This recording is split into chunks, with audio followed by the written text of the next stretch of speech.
remember the way we used to move, dance all night like young lovers do. Your heart is changing. Now we don't dance like we used to. Silent disco on the floor, baby. Mr. DJ, he'll get me through. When the beat's gone, you can't save me,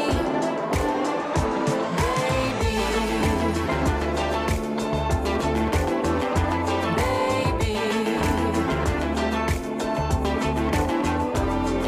Smoke and mirrors, pretty lights. Another runaway city boy getting too high. But boys like you tell pretty lies. The 5 a.m. low in your eyes says your heart is changing. Now we don't dance like we used to. Silent disco on the floor.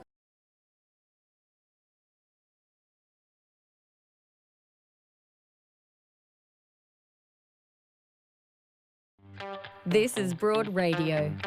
For you, by you.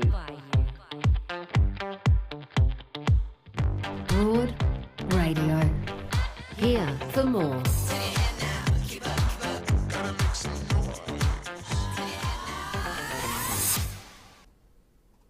Hello, and welcome to... Hi, hello. Hi, hello, welcome to Broad Radio. I'm Jo Stanley, and my co-host today is comedian presenter Annie Louey. Hi. Hello, hi, officially. I'm excited to see you here. I am very honoured to be here. This is a very professional setup and much nicer than my bedroom. I'm glad to hear it. Although don't talk your bedroom down. Thank God for our bedroom. We wouldn't have got through the That's last couple of true. years without it. Annie, we've got an exciting show today that basically is made up of footy, Footy. pets, crazy Love pets. cats, Yep. anxious dogs, and fair access for all when it comes to sport and recreation. I mean, life is all about those few things, I Yeah, reckon. crosses over with a lot of the values that we have, and we've been chatting, getting to know each other a little bit. Yes. We would love you to comment and share if you're listening and watching live on Facebook or YouTube. We really welcome your comments along the way. And, of course, you can catch up with any of our previous episodes or this one if you want to go back and just go, oh, my God, that was gold. You can always do that on our podcast, Broad Radio on the Go. So, yes, we're going to be joined by Minister Ros Spence. It's going to be talking about an amazing initiative that the Victorian government has for fair access for all for women and girls in sport and rec. We're going to get an AFLW rundown because it launches this week from Sasha Dougherty she's from Joy FM's Chicks Talking Footy. And at the end of the show, stick around because we're talking crazy pets and anxious dogs and angry cats with pet psychologist Dr. Jacqui. So I'm really looking forward to all of those conversations. But first up, Annie. I feel like I'm on a quiz show. Like, you're going to ask me a multiple choice question now. Well, it's about your life, so I would hope you'd get it right. I love so much of what you do. Obviously, you're a comedian and a presenter, but you're also a marriage celebrant. Yeah, that's correct. I can do funerals as well, although I think people are yet to trust me with the life experience that is required for a funeral. But like, I do have that as well. So if anyone watching is interested in booking me, you can definitely do that. But yeah, wedding season is a bit quieter at the moment. It's winter, so it's a good time to just like see what else I can do, reinvest in the business side of things, get your graphic design in order and all of that. That's important because I imagine there's quite a lot of competition for marriage celebrants out there. Yeah, a lot. But in terms of diverse celebrants, not that many. So back in my TAFE course, we had to research like who's your main competition, and I was looking for other people who kind of look like me, and there aren't many. So yeah, I think I've got a nice little section of the market. Yes, a niche. Yeah. Okay, so I mean, I see that someone's a marriage celebrant, and it always begs the question to me: have you ever married a couple who you felt weren't going to make it? To be honest, I think I screen them. So you have a coffee, you meet them, and you get along, and then you do the booking. So I actually genuinely wouldn't marry a couple that I thought was like really off, Really? Yeah. Because You would say no? Yeah, it would be like, I'm sorry, I don't think we're the right fit. And then there's lots of other celebrants to choose from. Maybe you make some recommendations. But I do feel like I leave a little piece with the couples that I'm marrying, and like, you know, my name's going to be on the certificates forever. So it kind of does mean a lot to me. Of course it does. I love that. I mean, it's sort of, I mean, how would you assess, I guess, though, whether someone is going to I make mean, it? usually how nice they are to each other, even if they've been together for a long time. You know, they still do the little things like thank each other and say please. And, you know, I see them like in the meetings, like, you know, get the jacket for the person and, you know, just stuff like that. Like, I'm like they're good signs that people might not even realise that they're, oh, but that's just normal to us. I'm like, that gives a stamp of approval. I love that. That is the unspoken kindness that you see between people who have respect, mutual respect. Yeah. Which is a real thing, actually. There are lots of sorts of, models, psychological models out there that people have done in and around research where you can predict whether a relationship is going to work or not. Apparently eye rolling is one of those. Oh, my God, I'm a shocker. No. You've done it 10 times already. Oh, no, my husband, it's like my number. You know, you have your memes that are your favourite memes up there. That's like number 2 for me. Which one's that? The eye roll There's one. an eye rolling meme? I mean, somebody find that for me. You know, the emoji, I should say. The eye roll emoji. Oh, the emoji. Yes. Yeah. Oh, yeah, that's very...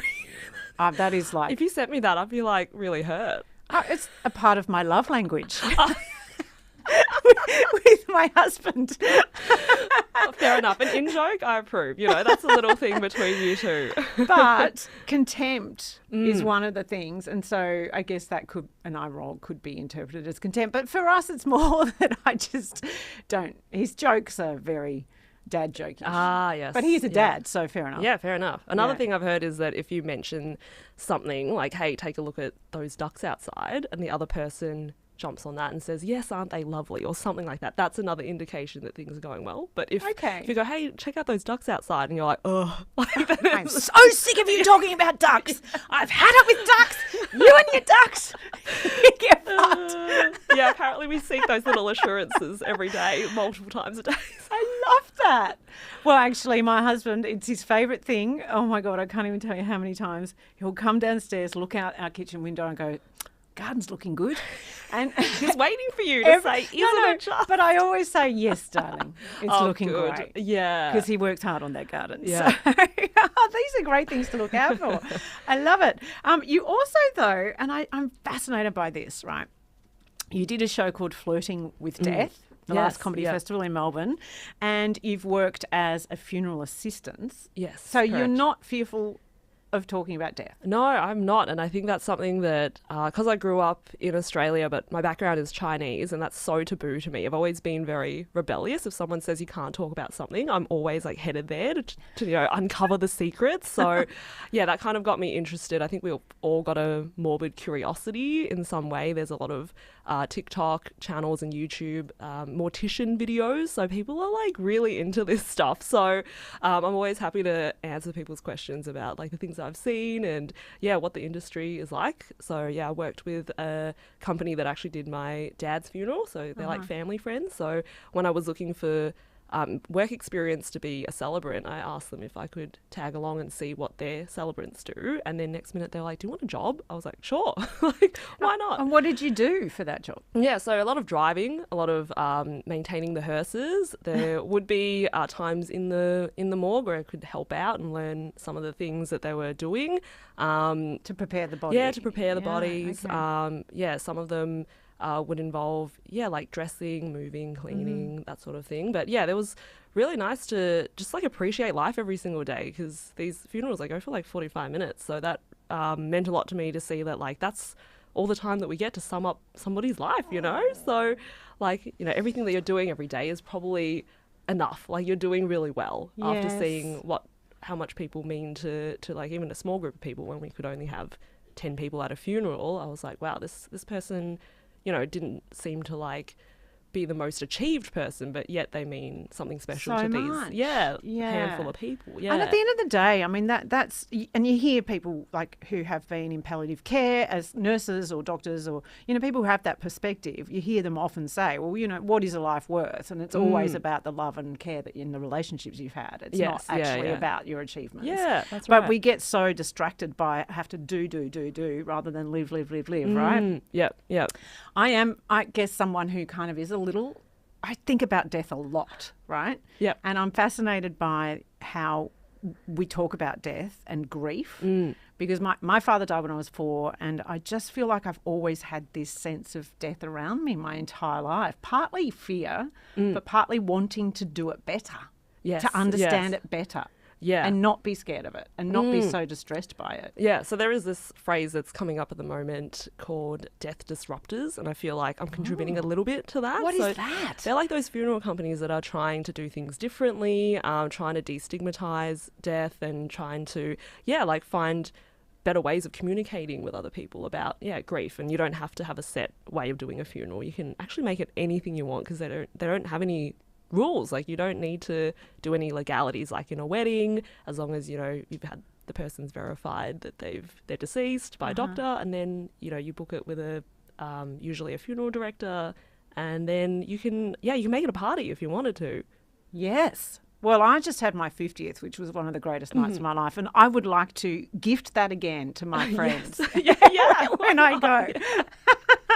How amazing. I mean, I would love to know how to handle grief better. I feel like other cultures, certainly, I'm from, your white Australian kind of Judeo-Christian culture, and I just don't know that we do it very well. I guess some cultures have it built in, because I was learning a bit about Jewish culture and how they've got like 7 days of mourning, and they never leave the person alone, like the widow. So there's always like people around. So it feels like, they've got their stock standard template, but it actually works. So even Chinese culture, after a person passes away in Buddhism, like I did volunteering for a month to try and get my dad's soul to go into heaven. So I thought that was good. Like I did some work with the Cancer Council. My mum and I packed some food for a charity. So I feel like even if you don't believe that, they're like really nice things to put in place when you're grieving, because it made me think outside of myself and actually think like, oh, you can help other people and feel like you've got value even when you've got this terrible thing going on. Oh, I love that. That's amazing. Oh,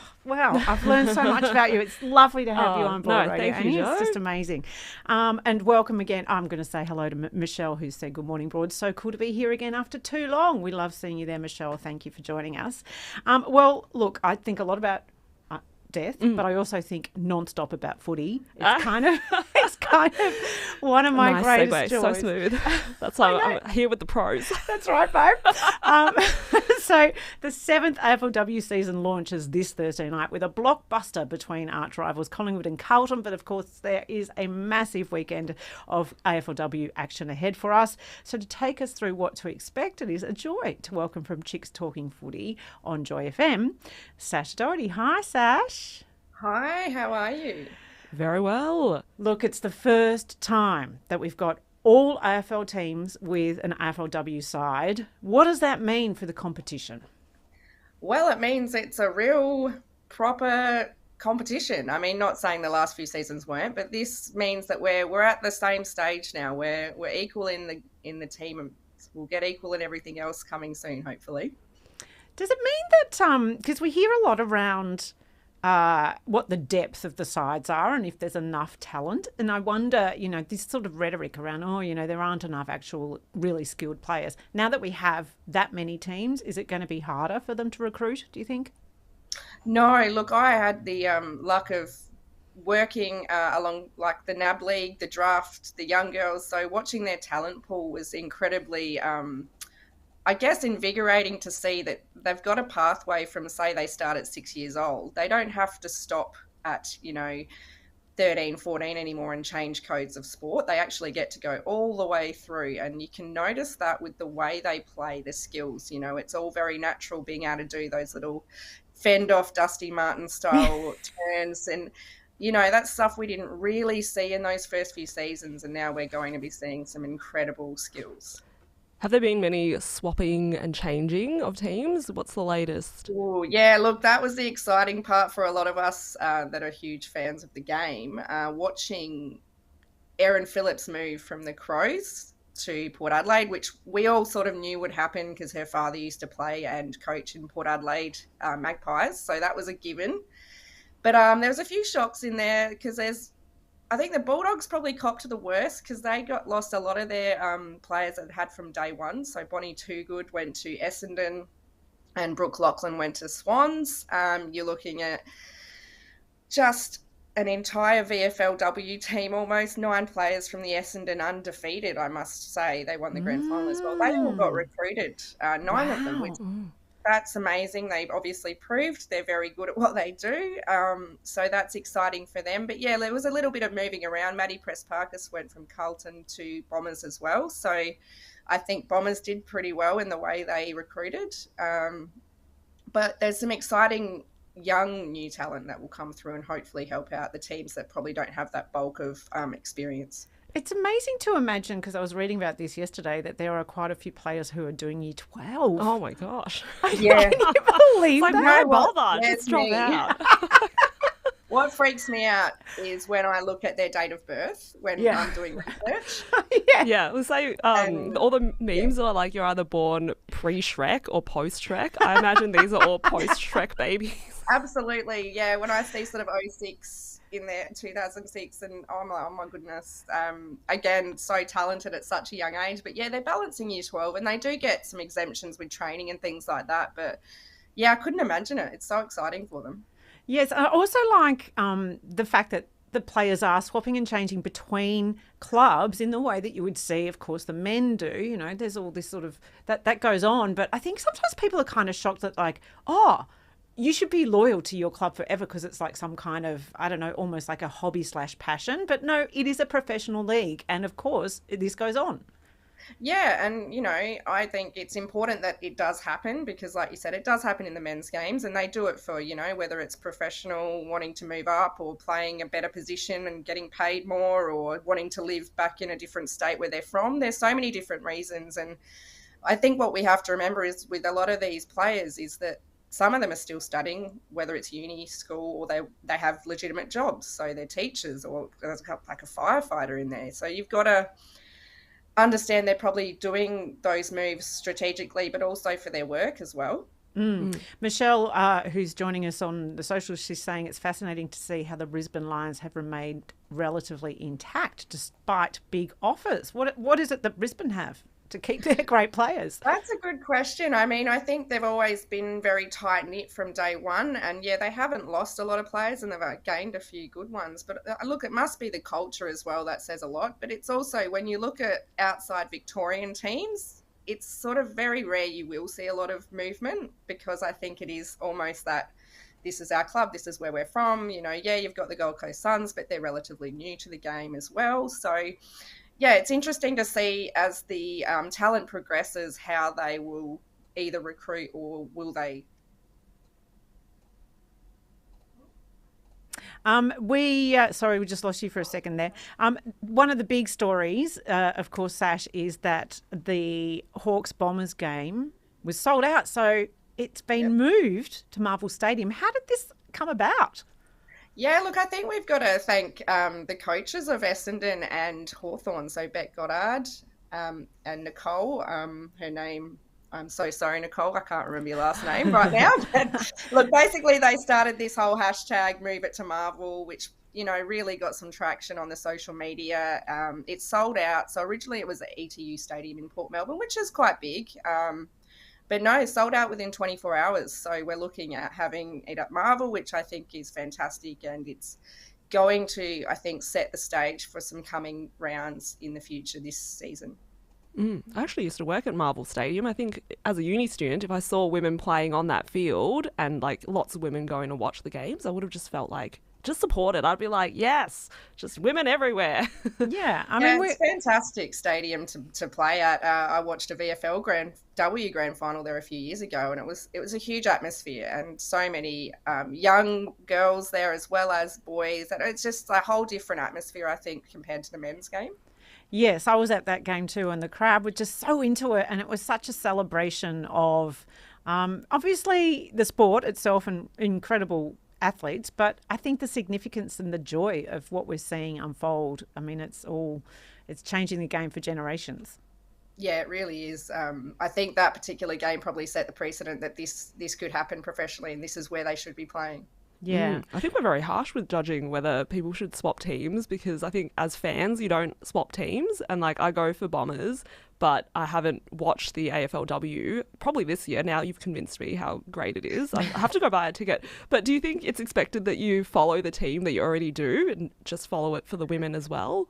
Yeah, look, I think personally I found it hard because I think I'm one of 3 people that go for the Gold Coast in Victoria, and we didn't have a women's team in straight away. So I was a Carlton. I had a bit of a soft spot for Carlton women's team, and so I sort of stuck with them. And now I'm at this dilemma where I last year had to make a choice, and I think in the end I just followed both because, you know, in what I'm doing as well, I watch a lot of footy and different teams. But yeah, I think there's a lot of people that would have been very excited to see their team in the women's game as well.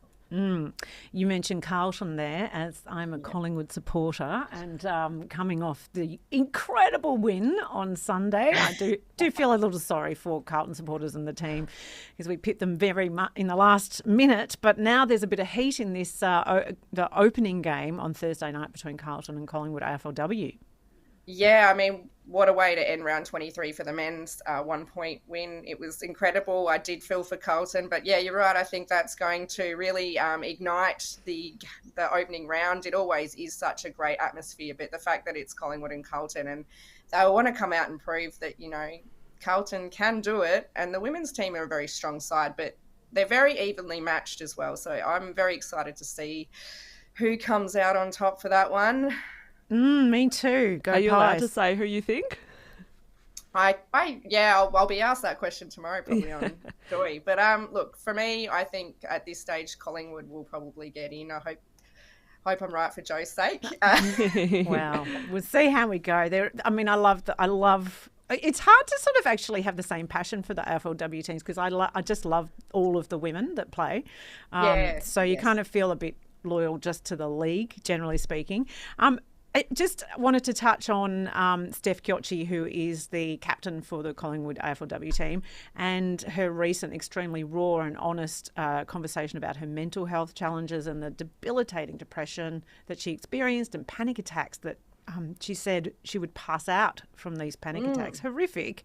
And it sort of is an interesting conversation and an important one, I think, because these players they've already played a season this year, and now they're coming into a second season, and there has to be a toll on these players that perhaps it's not really spoken about as openly as it should be.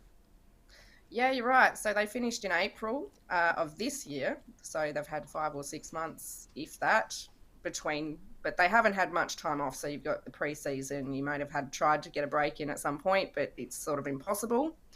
So yeah, with Steph Kiochi, she came out and it was a really brave thing to do, to not just discuss, you know, yes, I've got depression, but to go really in depth about what that meant for her and how it affected her going to training, crying in the car, crying at training, you know, not being able to leave the house. They're really debilitating things that, you know, a lot of us go through at certain points in our life, but we don't really talk about it openly. And so I think the club itself really acknowledged and assisted her through that. But what I think was the main kicker to getting help was that her friends really noticed a change in her persona and the fact that, you know, things weren't right because in their mind, you know, Steph's a pretty upbeat, strong person. So it shows, you know, when you're in an environment like that, and I can attest being in a club, you're so close to these players that they know when you're not right. And so I think, as she stated, that sort of saved her a lot, having those people notice that and bringing her out of her comfort zone and saying, you know, once you're at training, and you know, there's nights where you just don't want to do it, but the minute you get there, your team will bring you up and you'll find to train in 5-degree weather or whatever it is, you know, because they're there. So I think it's incredibly brave, and I mean, we'll probably touch on it, but the documentary, the AFLW one that's coming out very soon, she saw herself on there and was very affronted about the way she was behaving because it wasn't her. So I found that really interesting as well, because she sort of saw anger in a different way that she wouldn't normally carry herself. So I found that really interesting. Yeah. I mean, but I think that there's got to be a conversation around the fact that they're carrying so much, these players. They've got full-time jobs. She's a teacher, right? So the pressure on them is, and, you know, being in the public eye and all of that kind of stuff, like it becomes at times too much. Yeah. I mean, I think the difference, like you said, is, you know, they work could be 9 to 5, it could be a shift job. Like I said, some of them work in, emergency services, there's teachers. They literally work all day, and then they have, maybe half an hour to get to training, and then they're training till, 10 or 11 at night, maybe 2 or 3 times a week, let alone their own fitness regime.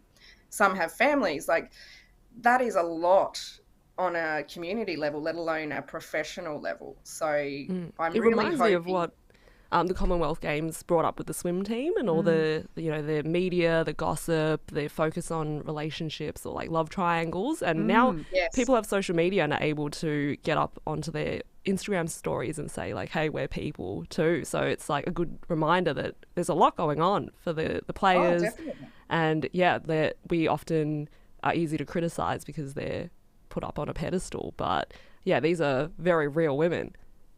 Yeah, they are. And I mean, I think sometimes people, you have to think they're even more, more incredible than the men because they're doing 1,000 other things. They're not being paid, $200,000-$300,000 minimum to train and play football. They're getting, they're getting more now, but before they were barely making ends meet if that was the only thing you did. Yeah, but and I think incredibly important that Steph shared that story because the amount of young people, young boys and girls, seeing that and understanding, oh wow, I recognise some of that in myself, and it's okay to seek help. Very, very important stuff.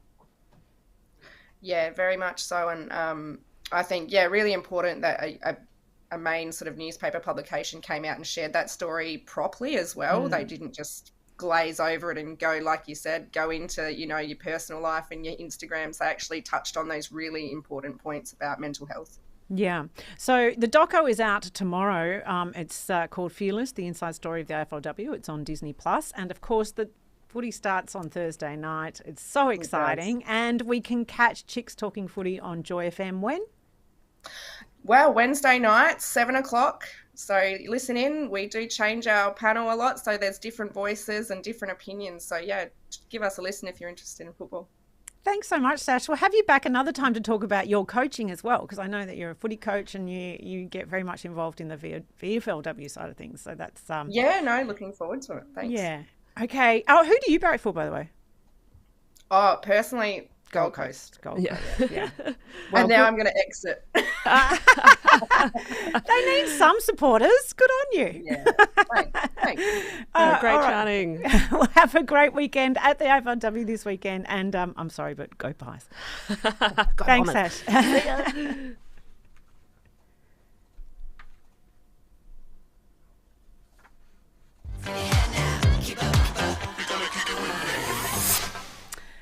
All right, so Annie, we've established that you're a Bomber supporter. That's okay. Won't hold it against you. There was a point in my life where I had to choose because my primary school only went for Collingwood or Essendon, and it was it was only because we went to Windy Hill and met the players, and I was convinced. So if the trip had gone a different way, we'd be on the same side. That's why they do the school visits. It's true. It's propaganda for the children. It totally is. Get them in really early when they're fresh. Yes. They're very impressionable.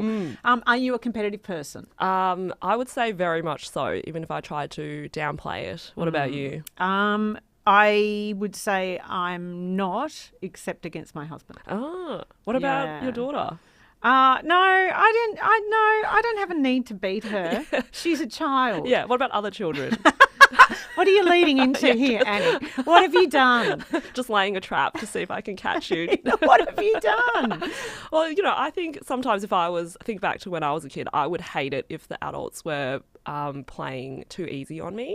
Like I would have drawing competitions with my mum and I'd make my dad judge and I'd be like, no, truthfully, you have to say whose drawing is better. Okay. Yeah. So, I would say don't go easy on the kids. I think that's kind of... I'm in the school of hard knocks. You got to understand that perhaps life isn't always you winning. And certainly I remember growing up and we would play Yahtzee with my nana, right, which is my favourite board game because it's all up to chance, pretty much, right? You can strategize a little bit, but it's the roll of the dice. But my nana would cheat to beat the grandkids. Oh.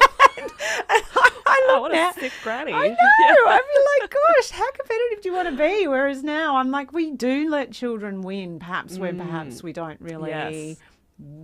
It's not a favour to them. Yes. They need to learn that life is about Yeah, losing. some argue there's too many participation awards these days. You need Yes. to learn the hard way. Yeah, I kind of do agree with that. But effort, reward for effort. Yes, effort, most Yes. improved. I think that is a good award. Yeah. But in my family, I'm known for having a complete meltdown at mini golf. Oh, well. That's an ongoing thing for us. Yeah, like how badly are you losing compared to your other I family just think members? that my husband is, well, I think largely he's just too good. And I Does he get play really real golf? shitty about Has it. he had a lot of practice? No, not really. He's just a classic man who's good at ball sports. Yeah, damn it. Why The are hand men good at icon. that? Yes. Yeah, I recently went to mini golf and this new place opened up in Brunswick and I went and then about a week later I had to go again because my friends, a different group of friends decided they were going to have a party there and I did not tell them that I'd already been. So I'd had already a go at the 18 holes and I knew all of the tricks and I was like, I'm not going to tell them I've come and I'm kind of cheating a little bit here. But the results will shock you because I still came last. Like, what?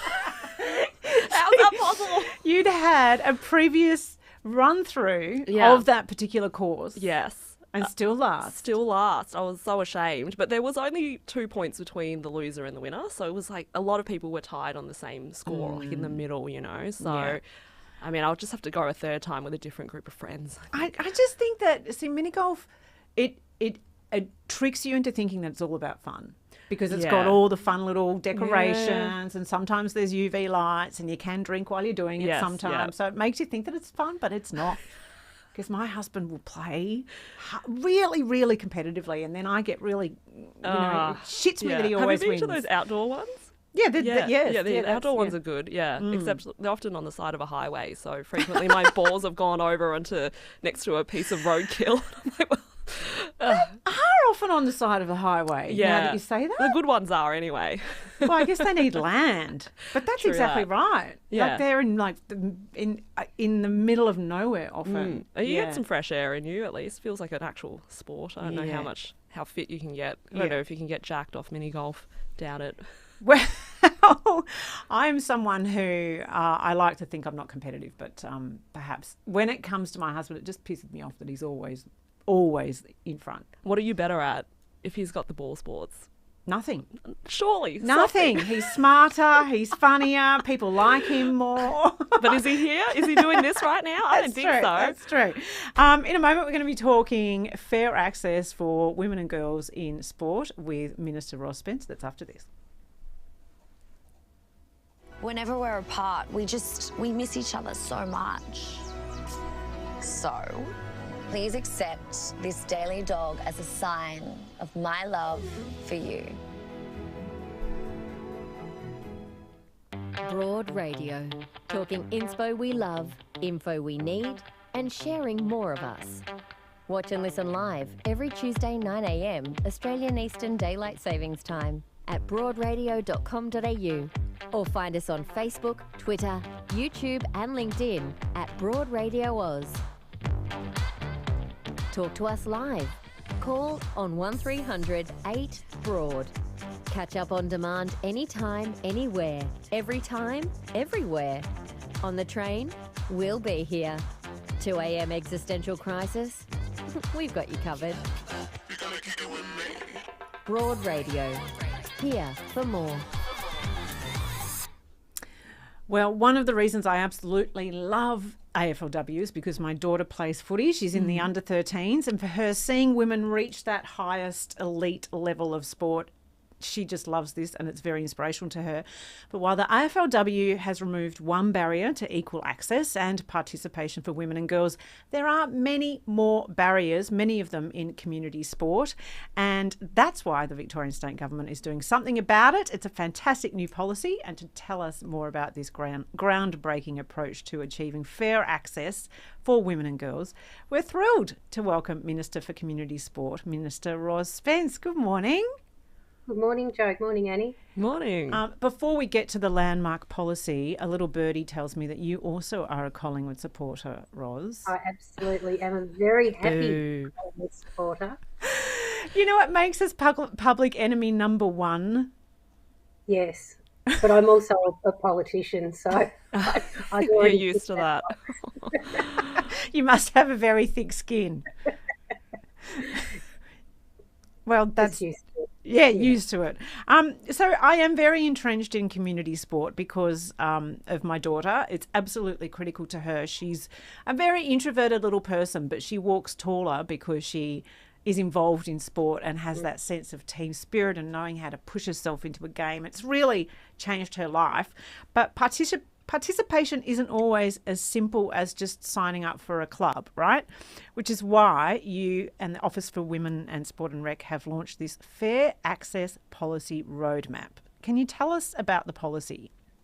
Sure, thanks, Joe. And that's really great to hear that your daughter is benefiting so much from participating in sport.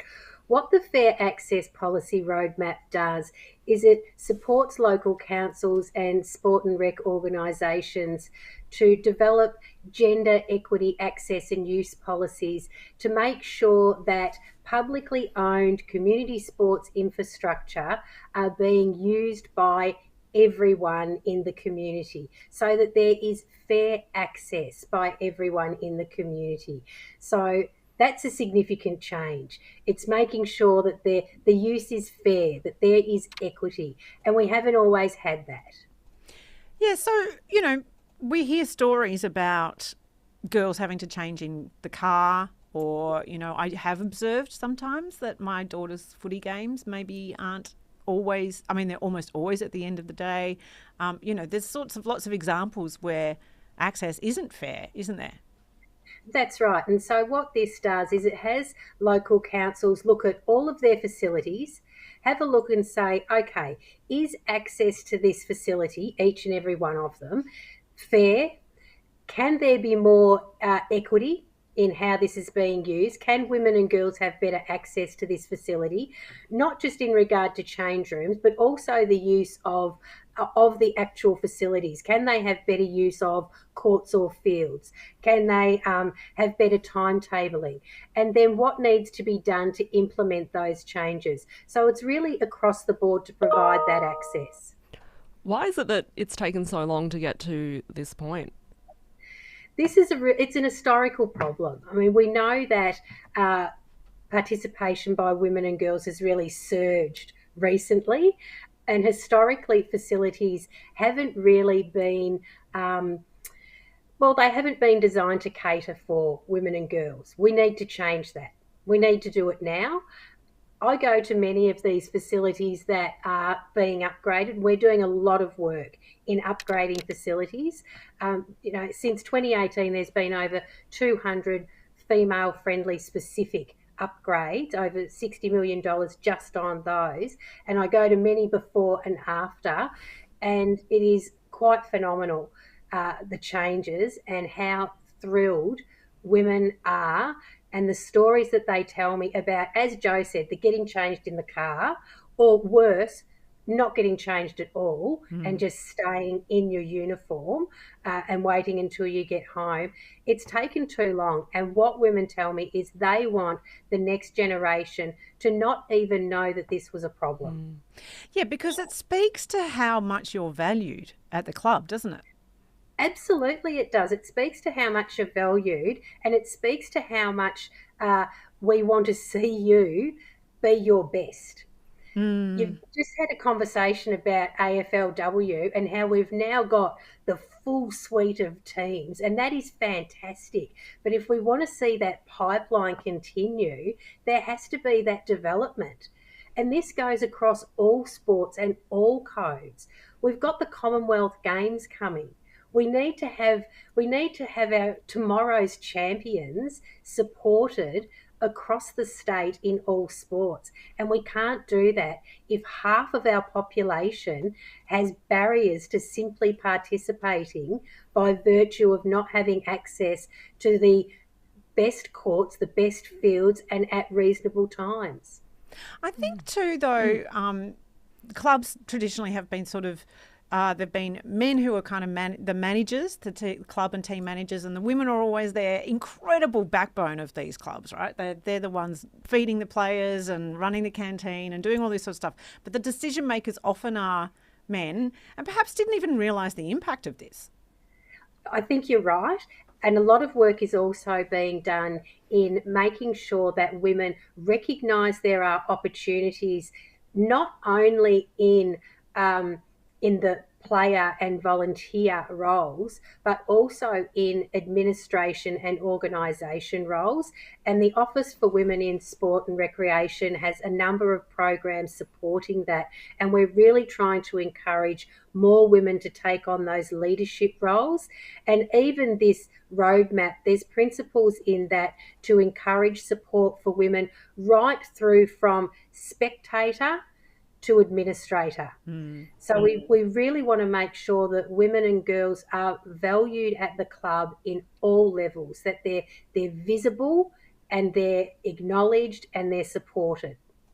That's a great point. I feel very included. I'm a cyclist myself and I rarely see women's clubs around or trying to find a women's group ride to join. Often it's just not there. So you end up just going with the men and getting dropped, as I say, which means like if you get dropped, you just have to go home.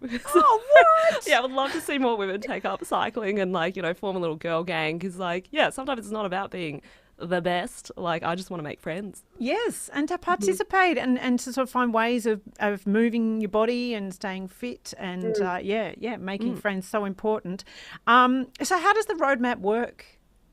Well, there's 3 stages, and at the moment we're doing education, and that's where councils and sporting organisations work with the Office for Women in Sport and Recreation and learn about what needs to be done, how to do the assessments on facilities, what they can take into consideration in developing a plan. And that's that's really terrific, and that'll go for a while.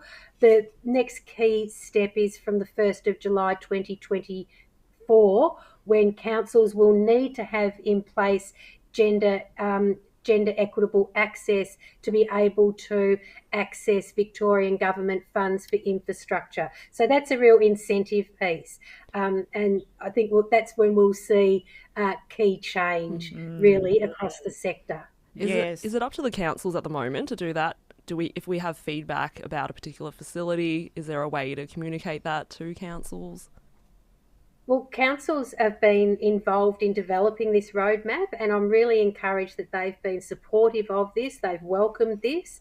We've had really good feedback from councils, and we work with councils now to develop their facilities. The Female Friendly Facilities Fund that I spoke of before, that's developing facilities in partnership with councils. So, we already do a lot of this work. It's continuing the work that we have been doing. So there's really 3 key issues that councils can be working on. One is yes, there will be a great need for new facilities, and that can be expensive, and we assist with that, and we have been and we will continue to do so. But it's also those more practical measures like the use of courts and the use of fields and the timetabling issue. And that's where they need to be working with their clubs to make sure that facilities are being used equitably. And because you can't work miracles, there has been a surge of female participation. So it's about supporting the clubs to do it right. It's not like demonising anybody. Absolutely. And we're just talking about fairness. We're not talking about anyone's doing the wrong thing. We know there's been a surge, but there needs to be a reset. Yes, it's exciting to imagine that this generation of women, young women and girls, we might see in the Commonwealth Games in 4 years' time. Absolutely. And a lot of our young people who are participating in community sport are going to get a real buzz out of the Commonwealth Games, and hopefully they can participate in some of the volunteering opportunities and be around the Commonwealth Games and get that burst of motivation to go further in their sporting careers. Yeah. Well, Minister, I do believe that Victoria is really at the forefront of participation and of really encouraging and assisting women and girls to involve themselves in sport and participation. And we know how critical that is to mental health and to not just physical health, but just a sense of community and your place in the world. Absolutely critical. Absolutely it is. This is about physical well-being, mental well-being, but also the benefits for the community as a whole. Now, given how visible community sport is, if equity and fairness is seen at a community sport level, the benefits of that for the whole community is massive. It's a great example setter to have equity and fairness shown in community sport. Absolutely. I'm passionate about participation, and Minister, I know that you and I have a connection outside of what we're talking about here. We do, and I do have an announcement to make, and thank you, Joe. And I really am so very pleased to announce that Joe, you have been chosen as the ambassador for Get Active Week, which is going to run this year. Congratulations. Yes, congratulations. From the 5th to the 11th of September, and that's going to be a great week. We're really encouraging Victorians to do 30 minutes of physical activity every day, regardless of their age, their ability or their location. So I know that you're going to be a terrific inspiration and motivation to get Victorians active throughout that campaign. What and I really look forward what are you to going to working get up with to, you. Joe? Well, look, it's all about the fact, and I love this. When someone told me this a couple of years ago, it changed my life. We're supposed to have 30 minutes of activity a day, right? But you don't have to do it all in one. You can do 10 minutes here, 10 minutes there. And I was like, what? Because I always thought if I can't do my 30, there's no point in even trying. Oh. But now I'm like, oh, okay. So I can, one of the things we're saying in this campaign, do it in your incidental moments. Yes, So a it's lot not of all or it is nothing. like, I will take my shopping trolley rather than, I'll take a basket instead of a trolley, Imagine you right? scooting around, like riding on. That's not exercise, No. Joe. But like if I'm carrying a basket instead of pushing a trolley, it's that kind of stuff, which I love because I'm so busy, and also when I'm not busy, I'm lazy. So I just love it. It's really, I'm really stoked to be selected. Thanks so much, Ros. Yes. No, that's great. I look forward to working with you on that one. Yeah, absolutely. And the Office for Women in Sport and Recreation do incredible things. We just had Sasha Dougherty on, who's come through that amazing program, which is Change the Game, Making the Call program. So we're getting women and girls into sport media as well, which is just, oh my God, amazing. Love it, Ros. It's fantastic. There's great work going on.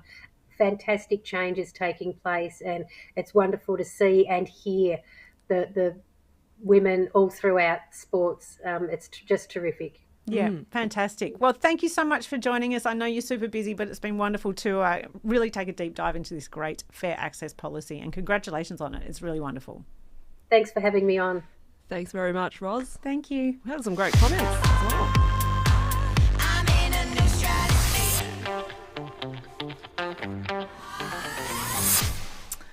Well, we were actually in that moment apparently lucky that we didn't see 4 cats appear over Ros's We shoulder. were warned there might be a few visitors.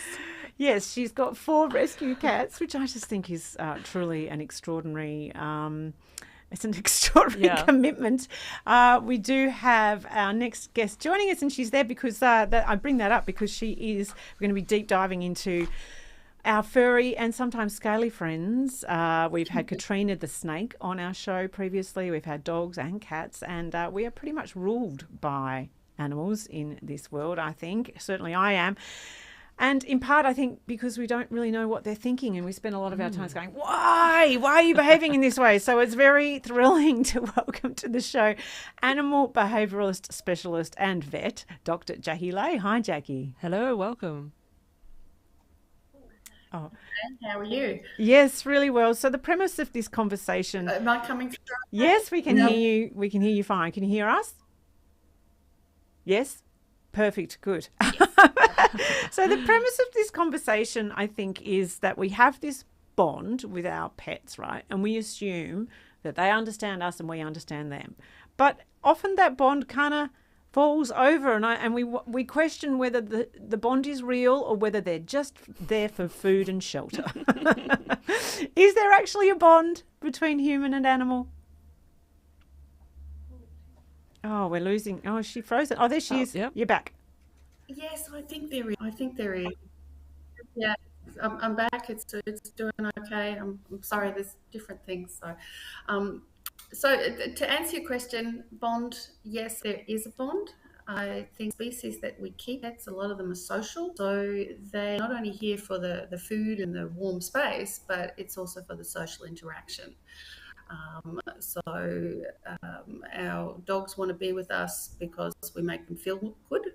So if your dog wants to hang around you, if your cat wants to hang around you, if your bird is sort of tweeting in greeting when you arrive home, and you know the reptiles are also, they're quite an active group of animals, so they will recognize their regular handlers and they will show behaviors that indicate that it's like, hey, I know you.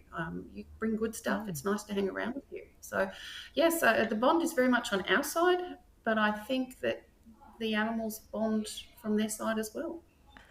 That's so, but what's interesting to me around your comment there is, I feel like a hard-hitting question is about to drop. because are they? We think that they are really devoted to us, but surely they would feel that way to any human that it's not specifically us.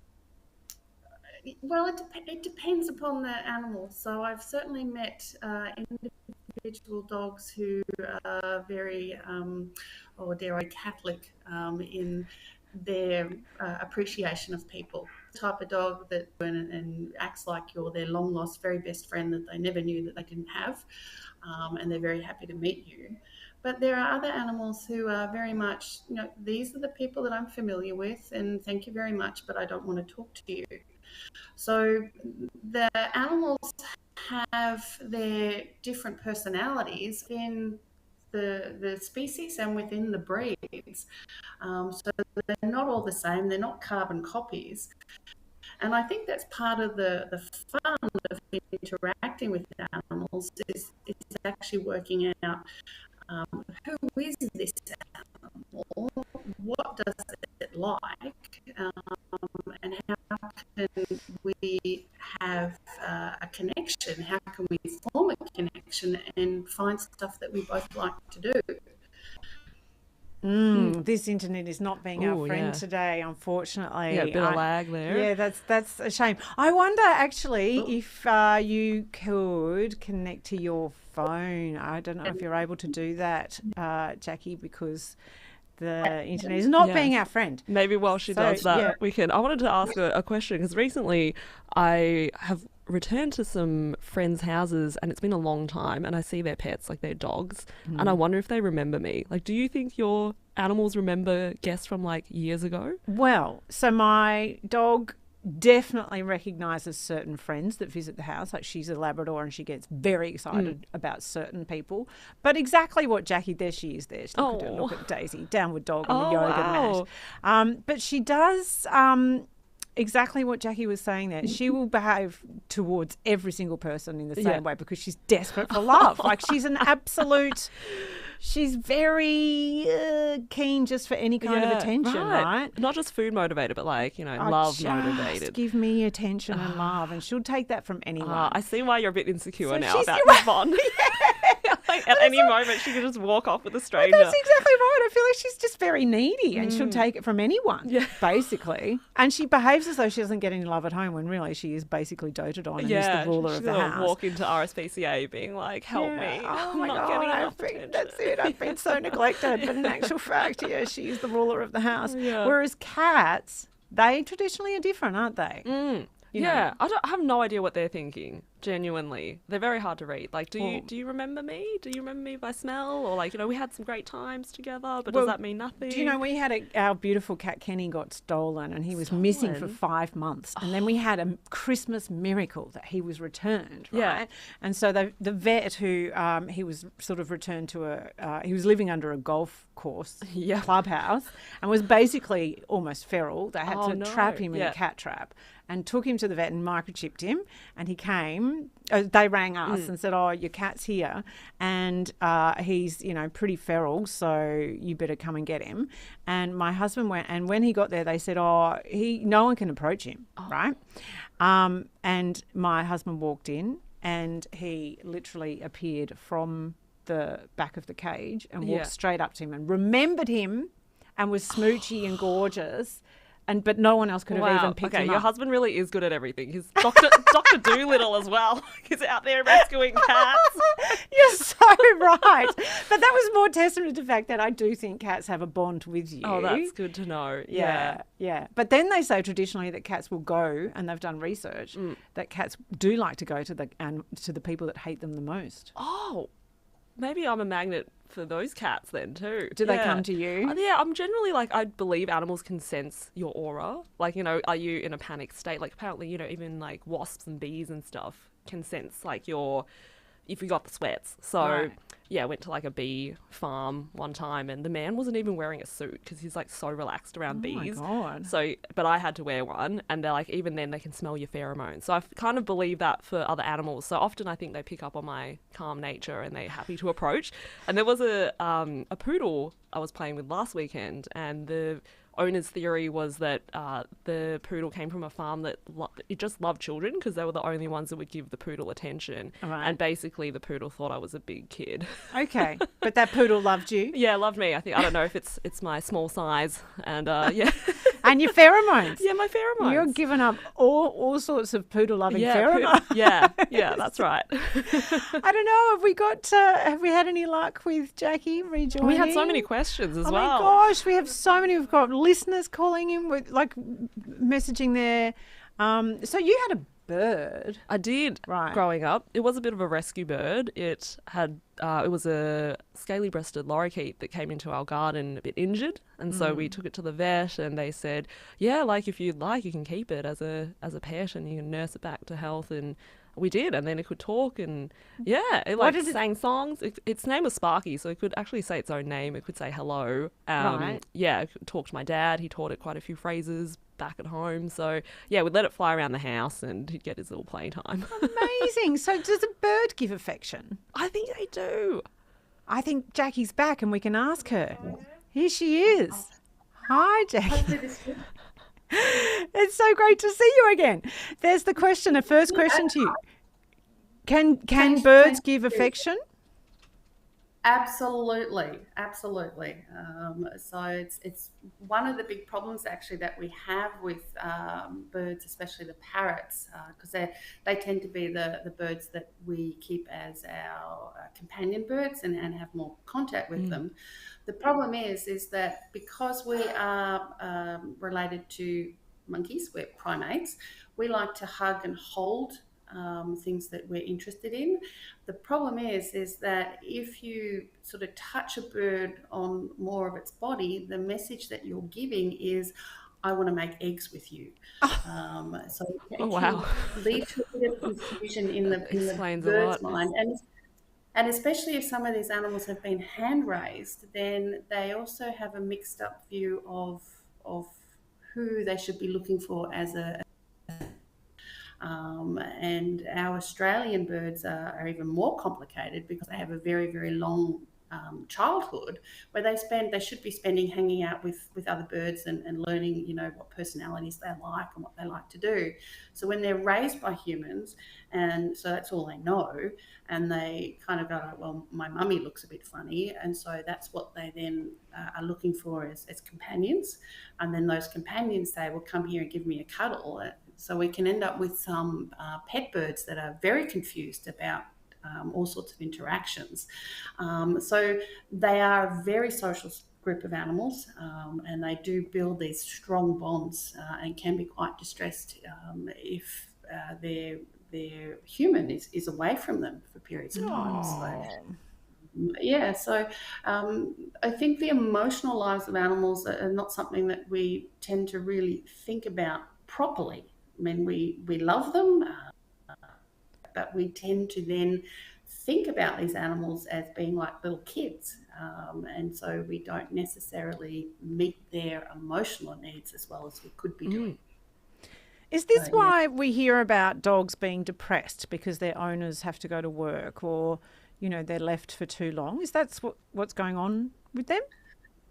Potentially. So thinking of depression in terms of a mental health disorder, it's something that we're still looking to fully define. And I'm suspicious that some of my patients that I see actually do have major mood disorder and animal version of it, a canine version of it. In terms of depressed as being quiet and flat and just, there's not much happening, some dogs will be like that because they are, like people, they're much more into having social connection, whereas there'll be other dogs who are like, well, I've got my bone, I've got my toy to play with, I've got a soft bed, my day's set, and they can cope with that.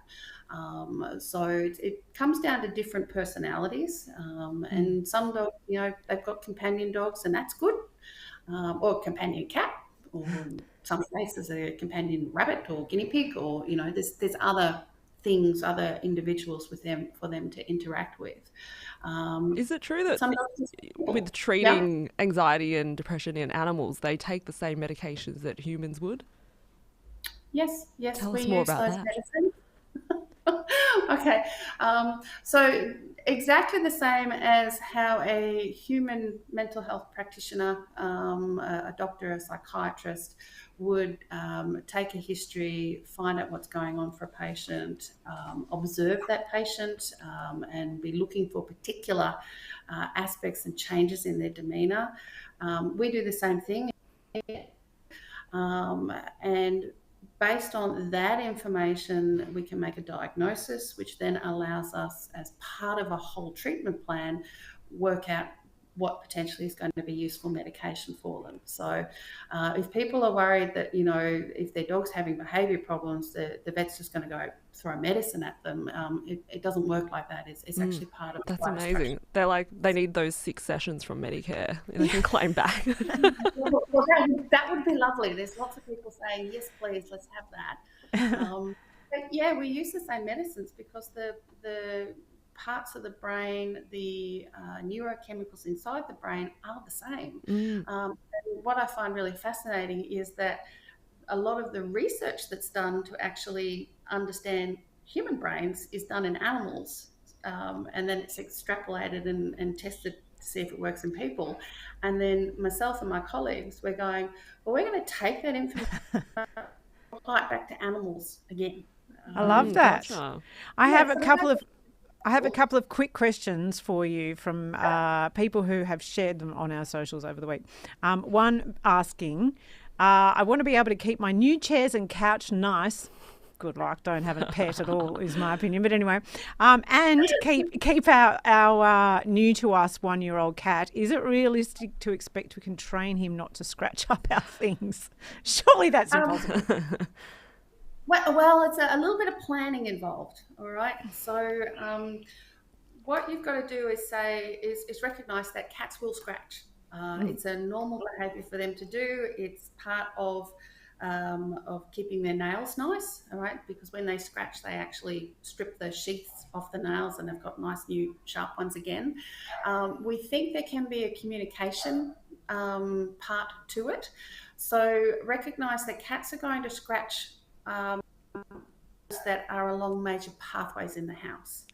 So if you've got to walk past your couch to get to a different part of the house, so it's a thoroughfare, then what you need to be doing is putting something for the cat to scratch at the ends of the couch. I right? love That's amazing. It's like that. feng shui for cats. Like, it's about how, like, the way the energy moves. I where like are it too you moving? because I've always thought my cat was it was very performative. Like she had to scratch in front of you. Like, everybody, I'm scratching now. But it's only because that's where we're walking. Yeah, so the thing is that, and cat towers are becoming quite sophisticated. So there's a good chance you can get something that you can live with and pop it in that area. So you want it to be where the cat is going to be wanting to give messages. Now, the other thing is also recognising that bigger, more sturdier. Have I frozen again? No, you're there. Yep. A bigger, sturdier cat tower than you might have thought of, because cats are really big when they stretch, especially if it's a boy cat.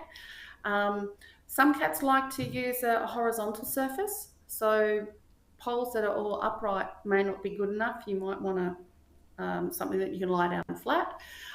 There's also a product called Philly Scratch, which can be used to apply to a cat scratching pole to say to cats, come and scratch on this. So talk to your vet, they can get that for you. And then the last thing is that make your couch unattractive.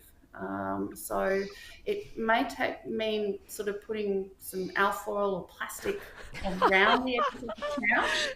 Who's it unattractive to? I think other humans. I can just sit on my alfoil couch. Crunch, crunch, crunch.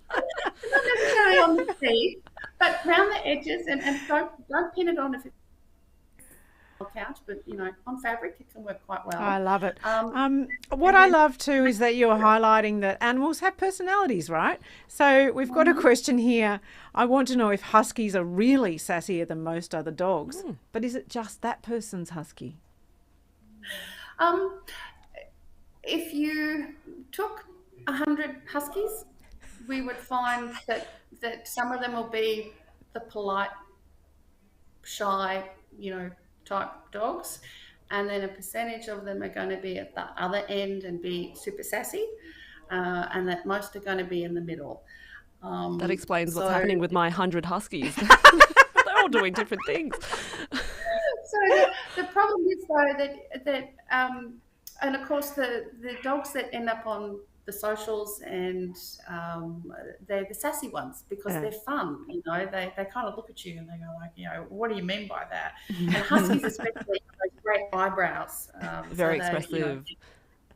And they, as a group, on average, I think that they're probably a bit chattier, but it's like the difference between, if we took 100 Caucasian people or 100 people of Asian descent or different nationalities, we're going to find the gamut. Yeah. And the thing that I find interesting is that the breeds of dogs, they're genetically, the differences between them are about the same as the differences between different races of people. So they're, the differences between people are not as big as people think, and it's the same. What was the breed that just barked? I'm curious to know. It's a small dog, by the sound of it. I haven't gone to the door because I'm in the clinic. It's probably a dermatology patient. I do love that you can identify a small dog bark because they're so yappy, aren't they? And little dogs seem to have so much more aggression than large dogs sometimes. Yeah, it's interesting because my PhD was looking at personality in dogs, and one of the things we looked at was, is there a difference if they're a big dog or a little dog? And there is a little bit of evidence, and some other researchers have also found that little dogs tend to be more reactive and more responsive to their world. So whether or not that's an observational sort of opinion or research or more owner opinion, that may depend. But I think also that the little dogs, they travel through life a bit faster. I mean, they take many more steps than big dogs and people. It's so cute. It's a good theory. A bit faster. And they also got, because they've got the smaller voice boxes, they have the higher pitch bark, which tends to cut through a bit more than a big dog. Yeah. And some of our big dogs, the reason they're big is that they have gigantism. And so, it tends to slow everything down and potentially make them a bit less reactive. But when you get a big dog moving fast, I think I take a little dog moving fast any day. So. Oh, true. So what about stereotypes about the fact that cats actually really dislike humans and we are servants to them as opposed to dogs being servants to us? Yeah, it's one of those things. I'm actually in the process of finishing up a textbook about feline psychiatry, and one of the chapter titles I toyed with, was cats. Are they gods or just misunderstood?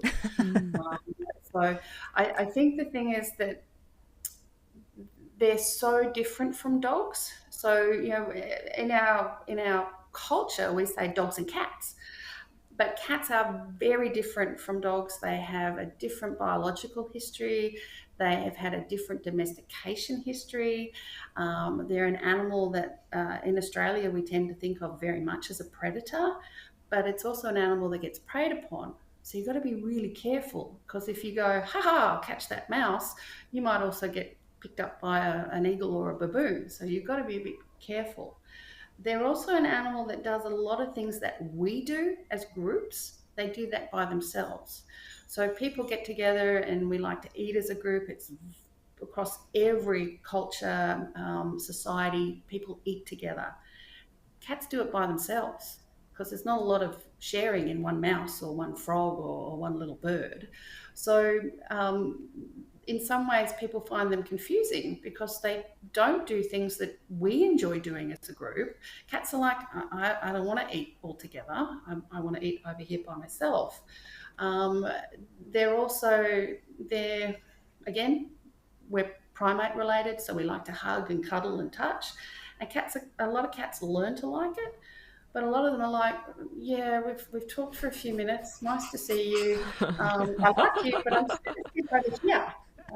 And the other thing that happens is, again, because when we're interested in stuff, we look at it and we want to approach it and we want to touch it, and the cat's going, I'm not sure what you're going to do. You're making me feel uncomfortable.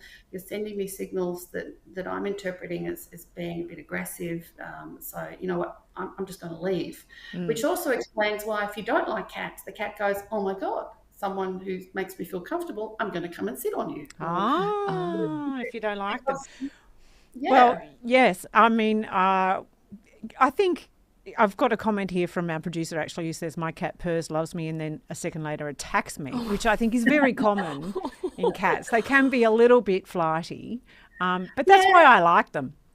Yeah, it's also, some of them will do, it's like a little bit of a love bite, you know. It's a bit of I think also sometimes they can get a bit frustrated. My cat comes, Skittles comes, and he sits up and he goes, you know, salute to the sun, give me a pat. And we pat and we talk and we pat and we talk. And I say, well, I've got to go now. And he goes, well, I'm going to thump you. I think he's a bit frustrated because the interaction is not finishing. He would like more of it. But then also I think sometimes the interaction gets a little bit exciting. And he's just not sure. Yeah. So then he's what like, to do we have time for one we have personal time for question? One okay. more question. I have a neighbour's cat and it loves coming over to our place after close of business hours. I think that's when the owner finishes work and says, off you go. But why is it that he insists on coming in, doing like a perimeter check and getting all the pats, and then he'll leave, and then like 20 minutes later he'll come back wanting the same, like 3 times a night or something. He's not done. That. I know. Well, I'm confused. And like, is it okay for us to be, you know, it's obviously not our cat, but we give him pats, we don't feed him, but keep letting him in. Yeah.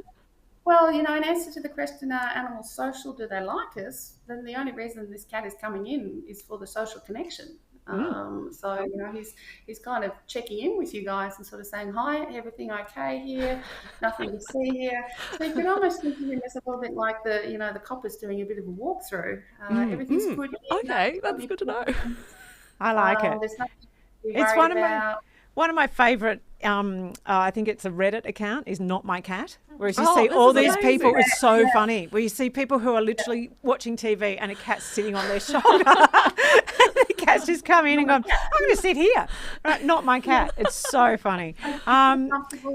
Yeah, cats, you should they're welcome their bizarre. cat. I love it. I love I'll it. start posting to this Reddit accounts. Great. Thank you. Thank you so much for persisting with us and with your internet there, Jacqui. It's been really lovely to learn from you today.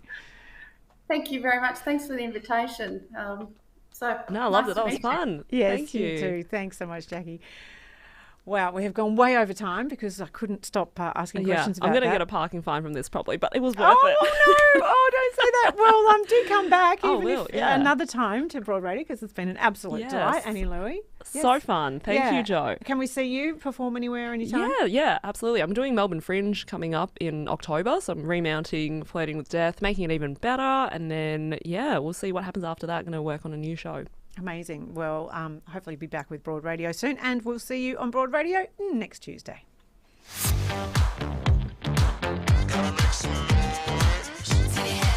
Keep